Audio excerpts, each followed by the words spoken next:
La voix de l'éternelle sagesse, la voix du Maître. Chapitre 12. L'amour et la jeunesse.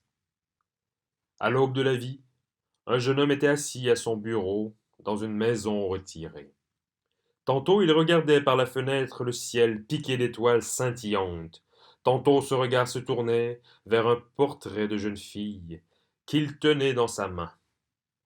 Les lignes et les couleurs du portrait étaient dignes d'un maître, et elles se reflétaient dans son âme, lui révélant les secrets du monde et le mystère de l'éternité. Le portrait l'appela. Dès après, les yeux du garçon entendirent, si bien qu'il comprenait le langage des esprits errants dans la pièce, et son cœur devint brûlant d'amour. Les heures passaient, comme si elles n'étaient que les instants d'un rêve merveilleux ou les années d'une vie d'éternité. Le jeune homme posa le portrait devant lui, prit sa plume et traduisit sur du parchemin les sentiments de son cœur.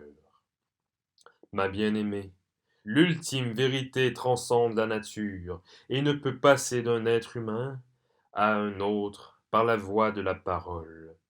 Pour transmettre sa portée aux âmes qui s'aiment, la vérité choisit le silence.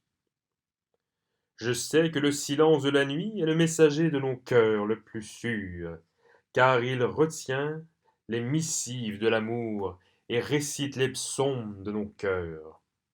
Mais de même que Dieu a rendu l'âme prisonnier du corps, l'amour m'a fait esclave des mots et des paroles. Ô dis, ma bien-aimée, que dans le cœur de l'homme l'amour est comme une flamme dévorante. À notre première rencontre, je savais que depuis longtemps déjà, je te connaissais.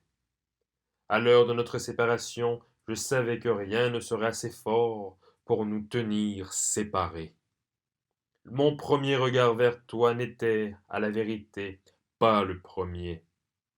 Mais l'instant où nos cœurs se rencontrèrent renforça ma foi dans l'éternité et l'immortalité de l'âme.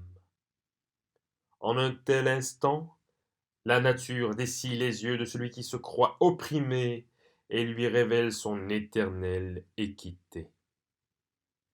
Te rappelles-tu, ma bien-aimée, ce ruisseau près duquel nous restions assis à nous regarder? Sais-tu qu'en ces moments-là, tes yeux me disaient que ton amour n'était pas né de la pitié, mais de la justice.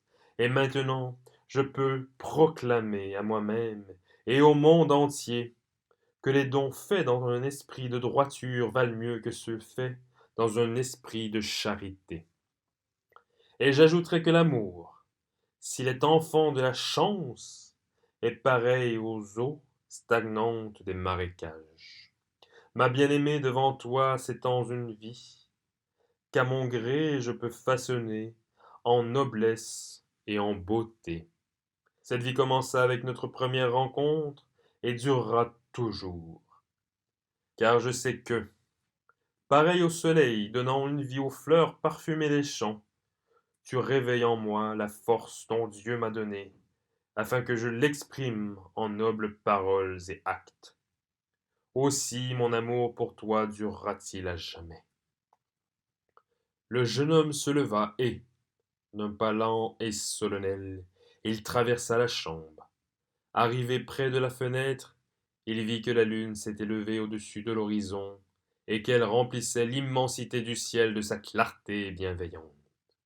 Puis, il revint à son bureau et écrivit ces mots. Pardonne-moi, ma bien-aimée, de te parler à la deuxième personne.